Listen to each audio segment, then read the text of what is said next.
Hello?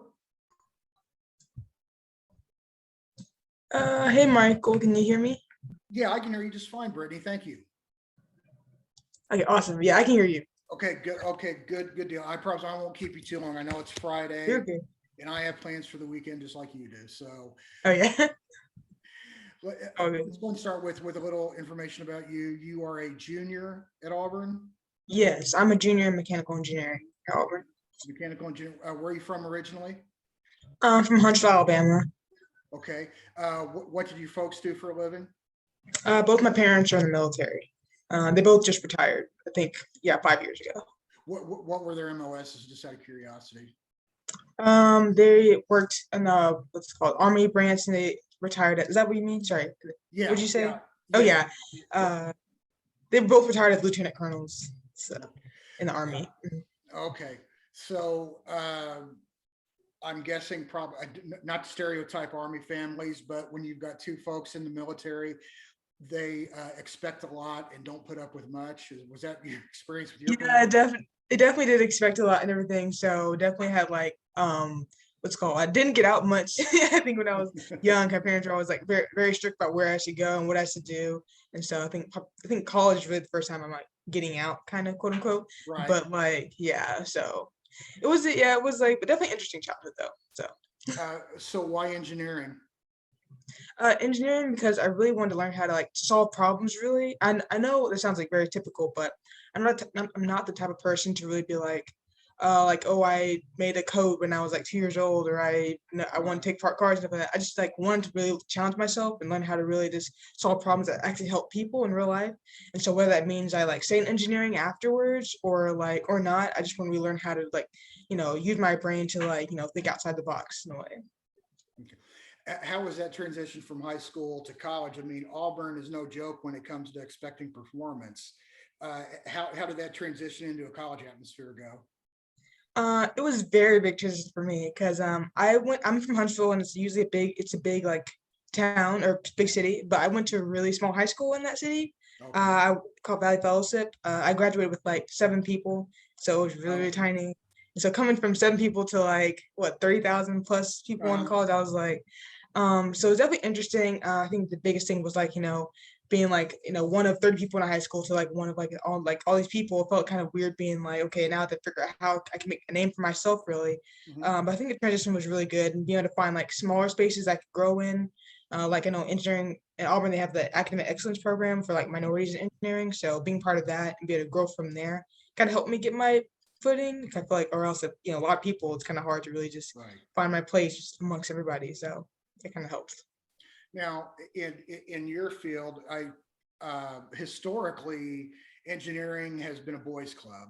Mhm. There are women engineer, obviously women who go into engineering, but historically, a gender divide of like 80-20, 75-25 has been the norm. What have you found in your classes at Auburn? Yeah, that definitely has like ranged true as far as like the norm. Definitely like there's way fewer girls you automatically see there's way fewer girls than guys in classrooms. I know. As usually like the girls like they kind of like stick together in a way because like okay so now like you're in this together like especially Oh, in junior and even I guess senior classes now uh-huh. you start seeing the same people and over again so you kind of like recognize them and you kind of like you oh hi everything knowing that we're like come with some of the few in there. But it's kind of cool having like that like small like little group that we have like okay so now like you're in mechanical we're all gonna graduate together, so it's really exciting. But yeah, it definitely rings true. So What about like teaching assistants and professors? What's the divide there? I mean, do you have, I mean, women on campus in mechanical engineering who are further down the road than you are, who you can identify with, or is that uh lacking? Or yes, they do have. We have. I think my main avenue for that was through the Society of Women Engineers. I'm not like a direct like part of the organization, but I have been affiliated with them. They kind of helped me get my first mentorship, and I'm a mentor, not mentorship, mentor and everything. My freshman year, it was like a mechanical engineering student that was a grad student. right? I think like so I was able to get connect more from there. Aside from classrooms, and I think like, and as far as like actual professors, I think right now, there's only one that I know of, professor in mechanical engineering, Dr. Anahita Ayasufi. She's really nice and she's really sweet, and so I've always connected with her on that. I think she's like the only one, so it's awesome to connect with her in that aspect.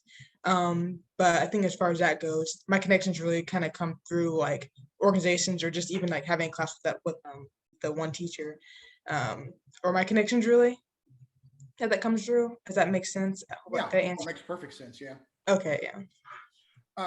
So, it's, I talked to Professor Hughes, who does civil engineering there, Mhm, and she and I are the same generation, obviously, we're in mhm, our 50s. And, um, I found in college, I found in high school and grade school and everywhere else that young women typically are a bit more mature about their studies and, mhm. being serious about the stuff you need to be serious about than boys are. um, and you said, your folks expected a lot from you. Do you ever feel like you had to outperform the guys in the program in order to make your place, or is that, I mean, is there any external pressure to that, or is that just something you do? Um, I think I kind of like always like felt that I guess intentionally like one I guess that my parents like expect me to do certain things, and even like I guess also being like an African American woman, not just a woman. I'm just like, oh Mhm. snap, like I guess I'm one of few women, but also like I'm like the only African American woman. So I'm like, okay, how can Right. I prove myself really? And Uh-huh. so sometimes it seems kind of like okay, I need to make that extra step or do this extra stuff to really like feel like I'm doing more. And Uh-huh. so, and I think often if that doesn't happen, like in a certain classroom, like I'm not doing so well in class, like okay, how can I join the organizations and like become like well like established on campus really to see like to show that I'm like doing and like almost I guess enough in a way. Right. um but I think as far as that goes, I think a lot being able to like connect with other women in the engineering as far as in my classes, that they definitely supported me, and I've definitely seen them like work hard. I know like like one girl I know that's in my classes, she's like always the main one leading all the, we run a coding class together. She's Mhm. leading all the coding sessions and everything. Everybody's like asking her, all the guys and the girls are girls. Mhm. So it's like she's like the main smartest one there. And Mhm. I know like several other girls that have like gotten so many scholarships and everything have now like gone all these trips because like I feel like it's almost like so yeah, we're like few in number, I guess, as far as like Mhm. on campus and even in the whole in the college. But it's like seeing like us like really um what's it called like go beyond the standard as far as like even just going to college. I feel like seeing that, I feel like the being like the minority in that case has kind of like helped us surpass the norm really as far as Well, yeah, and that's a very interesting point. In your case, I don't know what the breakdown is, white and black at Auburn, but like most large land grant universities, it's definitely skewed heavily white, especially considering the Mhm. state is over one third African American. Is that an issue? I mean, again, I guess it comes to the expectation. Do you find that people have different expectations of you than they would say maybe a white student, even a white girl? You said like you said me opposed to like a white girl, you said? Yeah, or a white Um guy as far as that goes. Yeah. so I think as far as like expectations goes, it's like I'm not sure if maybe just me putting it on myself. Expectation is like, okay, like I'm here, like I am the minority and everything. Almost I feel like I need to like represent, like, okay, like yes, I'm black and I'm a woman, but I can like still do the same things as everybody else in my class and everything.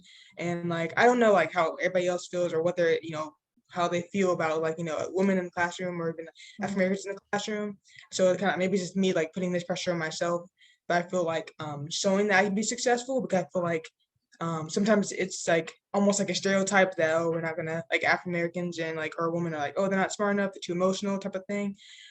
Being able to like surpass the stereotype for myself and so that people won't ever think about that. I don't know if they were thinking about it in the first place. I'm just making sure they won't ever think about that about me or like about any other African American or woman that I know, Mhm. because I want to be able to like represent well because this is like what reigns true and that will reign true. That will make sure will reign true. I think I try to like spread not spread that like pressure really, but just like spread that knowledge that like to like other African Americans, other women that you're capable of doing more than like what I guess what is kind of deemed in society because there's not a lot of women out, not a lot of women like engineers out there, not a lot of African American engineers. Well, there is, but like not that uplifted as much. And so being able to like stand for those, that's what I kind of keep in mind every day Right. when I go to class and stay involved. Right. Before I came to Auburn, I covered the Clemson University campus over in South Carolina, kind of the same capacity I do here now. Mhm. And I did a similar story several years ago. I sat down with a bunch of women engineering students and talked to them. One of the issues they brought up, and I guess it goes to expectations, or societal expectations or whatever, was the assumption that some people assume that young women are actually going to college to get their MRS degree and not get their mechanical engineering degree. Is Mhm. that something I mean you've run into? Because I've had other women who complain about, there are people in my classes who think I'm just there to get a boyfriend and get married, and Oh yeah. they don't take me seriously as an engineer. Is that something you see at Auburn? I feel like I see not really like I guess you said MRS school. I feel like I don't see much of that. What I usually think is kind of like how do I phrase this? Um, let's see. I think it's less of like almost like a surprise or saying, oh, what, yeah, are you here to study? Da, da, da. But I think it's more so about like I don't know. I don't know how to really word this. And like I don't know. It's kind of like an acknowledgement that yeah, you are the only one in the class and everything, but not like, but it's kind of like not that like oh are you here to get something other degree other than engineering or like why are you here type of thing. It's kind of like okay like almost like what's going to happen like okay like I see like you're in this class and everything. I don't think I'm wording this right. I think also this goes back It's to me being okay. I fresh in mean, myself, but yeah, like oh like what's he it gonna is. do is yeah. Yeah, I mean, it's kind of a fraught question. I hesitate, Mm, being a middle-aged professional white guy. I mean, mm, it's a fraught question coming from someone like me, I mean, it is an issue that other women have commented to me about over mm, the years. Maybe let me expand it a little bit. I mean, mm. is chauvinism a problem, I guess, in your studies? Male And he's playing. chauvinism, obviously. You said what, sir? Male chauvinism, guys who think that, oh, well, you're a girl, you can't hack it here, or that you're there for some other reason. I mean, is that something you encounter at all?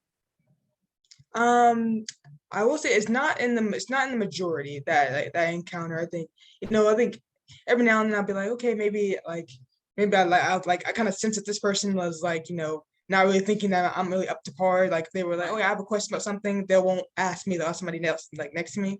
But for the most part, I feel like most of the guys I know I'm in classes with, they're knowledge like, okay, yeah, she's here for a reason. Like she's Mhm. in the class for a reason. So they recognize like and then we'll connect even like after the class ends or even like well I know I still connect with some of the guys from like freshman year when I like was in the classes and I'm like oh yeah hey how are you doing everything. Uh-huh. I think it's in the majority really that guys are really kind of see that okay you're here for a reason.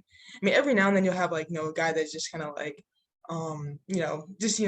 just prideful or whatever or just like thinks he's like all that in those senses of word but like you kind of find that anywhere. I'm thinking like even in your career. So I think kind of just like moving past those people, but like in the majority, most people want to like know that you're here to like for a reason they want to see you succeed.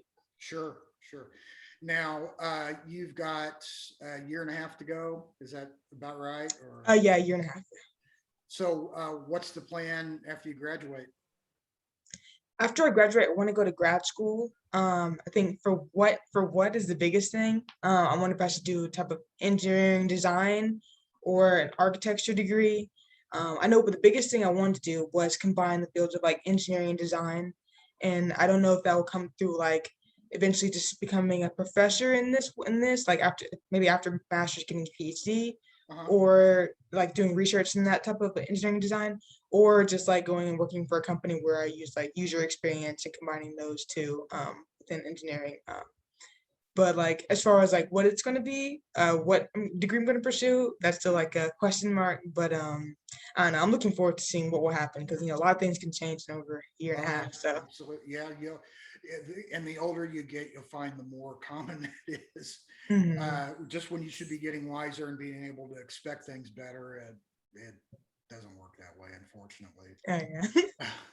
So one last question. Let's say you go back to your old school, or you go and you talk to a room full of girls, say seventh or eighth graders, or maybe freshmen in high school. Um, what would be your recruiting pitch to them to get them to seriously consider engineering? Why should they do it? Let's see. Let's see. I would say like if they were like very serious about about doing engineering and like they were like on the fence about ever like whether I should do or not, I would definitely say do it. I would say challenge yourself, challenge because it's better to challenge yourself and find out more about who you are and what you're capable of than not doing so. And I feel like a lot of people are like intimidated by the fact that okay, maybe like I don't see a lot of women in the industry. I don't see like if they're African American, I don't see a lot of African Americans in the industry. But don't be discouraged by that. Be the one person in the classroom if you have to. Be that person that's like going after what you believe, what you want to go after, what your goal is. Because in the end, it's going to be you and that goal, not anybody else. And so not letting anybody else like put you down or make you think any sort of way about yourself because you know who you are, you know why you want to do engineering, you know why you want to pursue STEM. And so you should stick with that and know that like there are people who believe in you and everything. And even if they're not right in front of you, um, even if they're not right in front of you, you're gonna like you're gonna be successful regardless. Not successful, but just like you're going to be able to even if they're not right in front of you, just you have to know in your heart that this is what you want to do and this is what you want to pursue. And I think that will carry you through. And like even like also finding those circles of people that believe in you that you can trust in. Because at the end of the day, those people that will support you, like sometimes if I'm feeling discouraged, I have to set people my inner circle that I can talk to and really just support me. And so just finding that group as well is a big like accountability. That's a big word for it, but like Okay. Okay. You don't know until you try. So exactly. yeah. Brittany, I appreciate you talking to me today. It's a huge help. Obviously, I'm reaching out to quite a few women on campus and off, so it'll probably be a little while before the story appears. But again, I appreciate your perspective on it. One of the things I found over the years is that um, I used to think that I knew what it was like to be a college student, and I really don't anymore because I was in college 35 years ago, and I have no idea what it's like to be a young woman on a campus in the South or a young person of color on a campus in the South or anything like that. So you making yourself available to me like this, it's valuable for me, not just for this story, but for other stuff too. So I appreciate the candor, and I guess have a good weekend. Try to take some time off and have some fun. Yes, thanks. Same to you. Yeah. Thank you. Thank you. All right, I'll see you, Michael. Bye.